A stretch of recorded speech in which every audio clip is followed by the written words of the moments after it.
You steal my spleen. Fine. I steal everything you own. By Geminycain. Chapter 13. Fish in a Birdcage.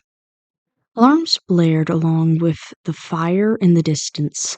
With 2 people in the air and a speedster, this should have been easy. Yet now they were chasing the tail ends of robbers who somehow managed to escape, forcing them to split to keep up. The guy Colin had his eyes on would be on one rooftop before disappearing into the shadows at the next, and then the next again. He felt frustrated as it became increasingly difficult to keep up, especially with the sun starting to go down, which seemed to make the criminal able to move faster with strings of shadow following behind him. A familiar voice sounded over their speakers. How many are we dealing with? Khan took 2 fingers to the comm in his ear, eyes still trailing the robber intently as he flew through the air. 4. Bart is keeping up with 2. Any metas? I think mine is for lack of a better word, a shadow jumper of some kind. Khan answered. The man I am chasing is physically enhanced, Cassie reported. Bart cursed before he gave response. Illusion fuckery for me over here. Not even sure if I am actually chasing 2 people or not. I think I might just be 1. Taking in the information, the line went quiet for a couple of seconds. Okay, I have a plan, but you are going to need to hear me out on this. Khan could not see the rest of the team right now, but he knew they all had the same reaction as he did, with a scrunched brow and a not quite yet still a not quite not smile. Let's hear it. Impulse, I want you to stop chasing the guy you are after and instead turn to the left at the next traffic light to cut off the guy Khan is chasing. What about the one I am chasing? You let them go. Figure before him became 2 again and split before going their separate ways. These people had stolen information from a tech development team before burning the place down. The chip that had been stolen was no larger than 3 fingers, but they were unsure who had it. For all they knew, it could be the person he was chasing. But Bart had learned a long time ago that if their leader had a plan, it was best to listen. Okay, I trust you on this, boss. Superboy, I need you to stay more on the robber's right when Impulse comes in from the left. We are guiding him to somewhere specific, aren't we? Khan pieced together as he began to see where this was going. Yes, you are. What about me, boss? Cassie questioned. She was the one who had the largest probability of getting to her target before he could run off. He knew this. Wonder Girl, in your utility belt is a tracker. I need you to catch up with your target and place it on him without notice, and then let him go as inconspicuously as you can. Understood, Cassie confirmed. Wait, are we gonna let all of them go except for one? Are we sure Superboy's guy has the cargo? Bart asked. They would give it to the one with the largest chance of escape, I am sure. Their leader answered confidently. Is everyone clear on what to do? Clear, clear, clear. They all answered one after another. The plan went as it was supposed to. Cassie managed to get the tracker on the man she had been chasing and let him get a hit on her leg, so she could act hurt and let the man get away. Bart and Khan kept guiding the shadow jumper on the specific route.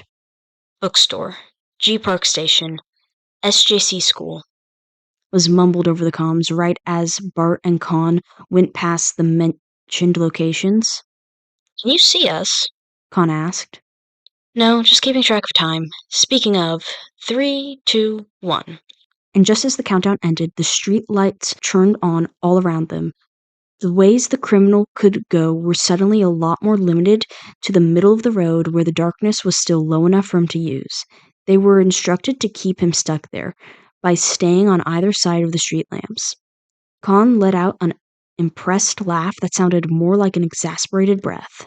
Just keep on guiding him, came the voice crackling through the comms. Aye, aye, Captain. And so they did.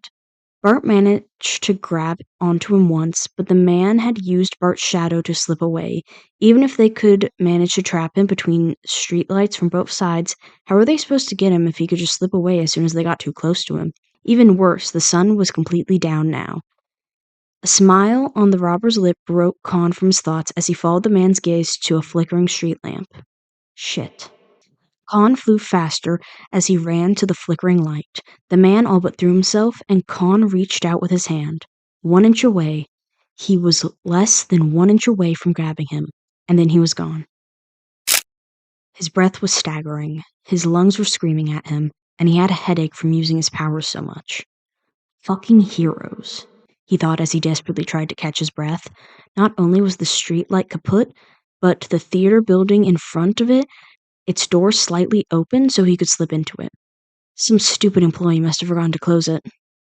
God, I must be the luckiest son of a bitch in the world. Patting his pocket, he checked to see if the chip was still there. It was. The robber took a last deep breath before he went to try and find another way out. Using the door he had entered through was not exactly a smart idea with Bozo 1 and 2, who did not realize where he had gone to right outside. And he could not just slip out with his powers in a closed room. With a hand on the escape door, he pulled. Locked. Who the fuck locks an escape door but not the main entrance? His eyes wandered to the large stage. Maybe there's an exit backstage. A set of movable stairs stood in front of the stage. The man took quiet and cautious steps as he instinctively looked over his shoulder. Something about this felt off. Ignoring the feeling in his stomach, he kept on moving. From the rafters sounded a metal noise. The man stopped in place and looked up with widened eyes, as if expecting to see someone. There was nothing. Jeez, I must be more paranoid than I thought. The thought was never finished. Bright light suddenly flashed his eyes as every blinding spotlight in the theater pointed directly at him. He screamed as footsteps charged towards him.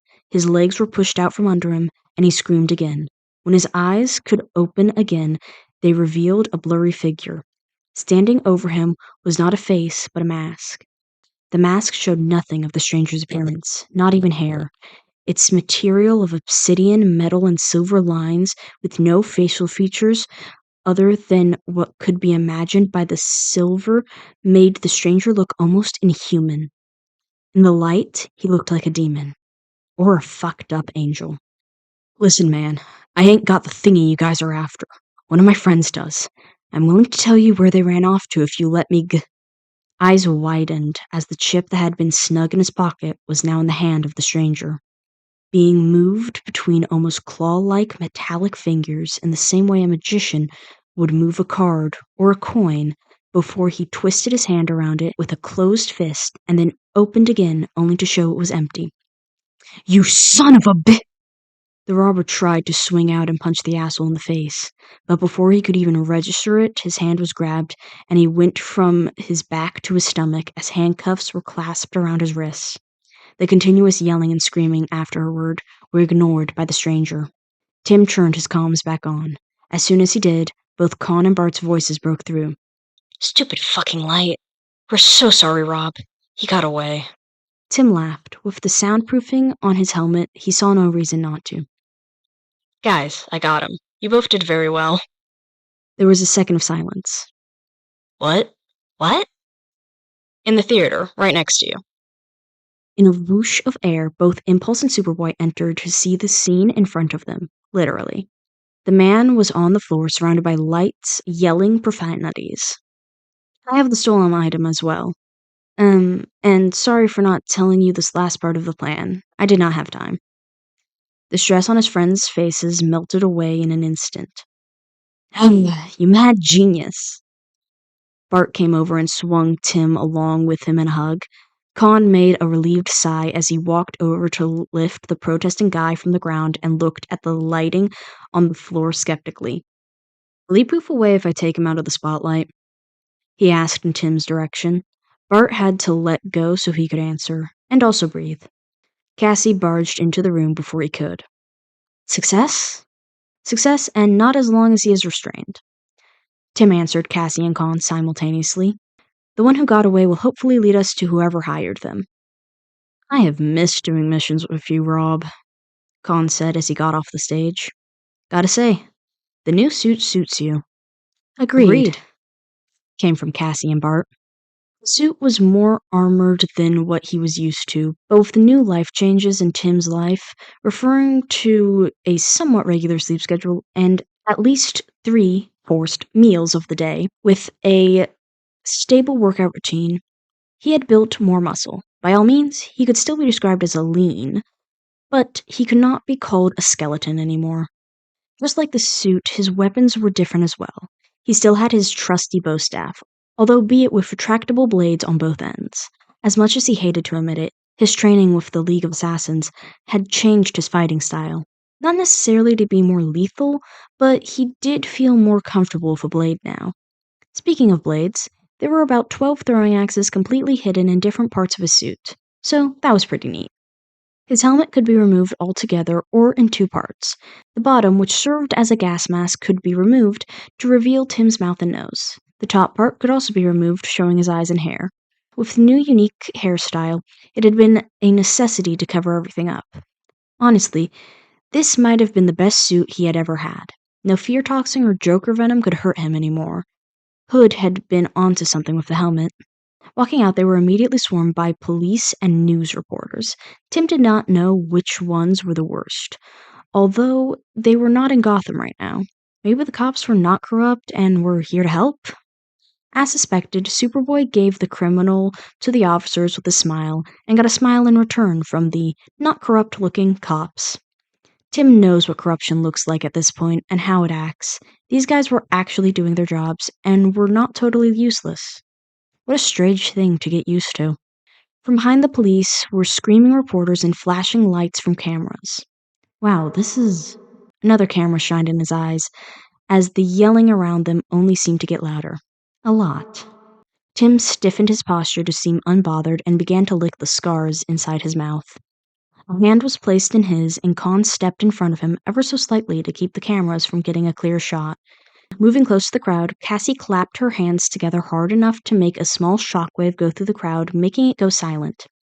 "Listen up, people," sounded her powerful voice, loud enough for everyone to hear. "We have time for a few questions, and then we are off. Now, one at a time." One very brave reporter raised her hand. "Who is this new member of your team? What is his name?" Another reporter yelled. Oh shit. Tim knew he had forgotten something. Cassie looked at Tim, and Tim looked at Cassie. Even with the mask, she seemed to understand what he was trying to say. "He is our leader. Next question." "But," came a displeased stutter from the reporter who had interrupted. "I said next question." No one argued after that. "The man you captured has been known to escape even members of the JL in the past. How did you do it?" Cassie changed from slightly pissed to proud as she placed her hand on her hips. "We followed the plan given to us." "By..." The reporter gestured towards Tim. "Your leader?" "Yes." With that answer, people started talking over each other again as they all tried to ask questions at the same time. Cassie went back to being pissed. "Want to go home?" Bart asked over the comms. "Yes, please," Tim answered. Well, that settled it. Tim placed an arm around Khan, and Bart jumped up to be carried like a princess by Cassie before they flew off, leaving the yelling of reporters to fade away in the distance. I forgot to give myself a name. How does someone forget that? You've had a lot on your plate lately, Tim, with turning to hero work and all that jazz, and that is not even including your jobs and all your projects, Bart said. Honestly, if I did as much as you do regularly, I might forget my name pronto, from all the work and brain squeezing. Have any ideas on what you want your name to be? Cassie asked. Tim's brow creased slightly. I do not know. Something to do with a bird, I guess? That would be on brand, Khan said with no distinguishable emotion. What about Sugar Glider? Bart suggested. That is a squirrel, Tim answered dryly. What? Aren't they the small blue bird that looks kind of like a hummingbird and likes to fish? No, that is a kingfisher. What about Kingfisher, then? Tim restrained a laugh. I will think about it. I think I'll return to my room and find a book on birds or something like that to get started. Oh, wait, before you go, Khan interrupted. Tim turned around. Cassie and Bart's eyes were darting to the side. Khan had his thumb placed in his palm without closing his fingers around it to make a fist, which was something the half-alien only did when he was nervous. We wanted to ask you about something. Tim's eyes narrowed. Why are you acting strange? What? We're acting normal, Bart defended. Tim looked at them skeptically. You cannot trick me. I have studied enough human behavior to know you guys are acting strange. Con opened his mouth. Then he closed it as he took in Tim's words. Then he shook it off. Okay, listen, we might have started this badly. The gist of it is that we want to ask you something, and we want you to think about it before you immediately say no. Okay. Tim sounded a little less skeptical, but only a little. Con took a breath. So, with, everything that has happened to you, the year, the assassination attempts, Jason, and all the changes right now, the others and I were thinking that maybe you could be interested in therapy. Not that there's anything wrong with you. That is not what we are saying. All three of us have needed therapy at one time or another, and have one assigned to YJ that we think is great. We know the Bats are notorious for never getting therapy, no matter how much they need it. This therapist is really good and fine. If you just give her a chance, I think you will agree. What? Fine. Fine? Yes. We don't mean a one-time thing. I am aware. Tim's hands turned into fists as he looked down at the floor. I have made a promise to myself, and more importantly, my sister, to try and be more happy. I want to make this promise to you guys too. Therapy would be a good way to start keeping it. Tim paused. I deserve happiness. The team stood still, not a trace of nervousness left among them. Something that could only be described as a melancholy warmth overtook all as one by one they all closed the distance between them and Tim to bring him into a hug. Damn right you do. Besides making appointments and reading through bird books, the evening was spent with Chinese delivery and a movie to celebrate Tim's first mission well done, as well as a welcome back party. Tam decided to cut her well-deserved vacation a day short to be able to attend, and she arrived with the funniest story about how she got a severing package. And shit. Tim would have to discuss this with Lucius later, even if it is hilarious as fuck. The others seemed to agree with his last statement as they laughed their asses off at Tam's story. It was safe to say Tamara Fox became part of the team very quickly. What are you guys doing here? She asked, picking up one of the bird books. We're trying to help Tim find a name for his new identity. Want help? Bart asked her. Exciting. Does it have to be a bird, though? She looked to Tim as she asked this. Well, maybe not necessarily. Tam pulled out her phone. What about the one the public has given you? I think it could be perfect. The public has given me a name? Tim questioned curiously. Yeah, with your team openly referring to you as their leader, and your apparent mysterious nature, as well as what reporters have been able to piece together about how your mission played out, a popular name that has started flowing around is Eminence Gray, meaning a leader who pulls the strings from behind the curtains. I think that is a great name. It holds power, Cassie commented. Agreed, both Bart and Con added. It fits your hair. That was not a bird. Eminence Gray. Tim tried to see how it sounded on his tongue. Not bad. Well then, Tim gestured to himself with his hands. You are now looking at Eminence Gray, the leader of Young Justice and possible future ruler of the world. The others snorted and raised a glass. To Eminence Gray. And that's the end of this chapter. Thank you so much for listening, and I'll see you soon. Future me is gonna hate me. It's whatever. I'm just a rat of one of many in the trench coat. The other rats shall learn. They all shall.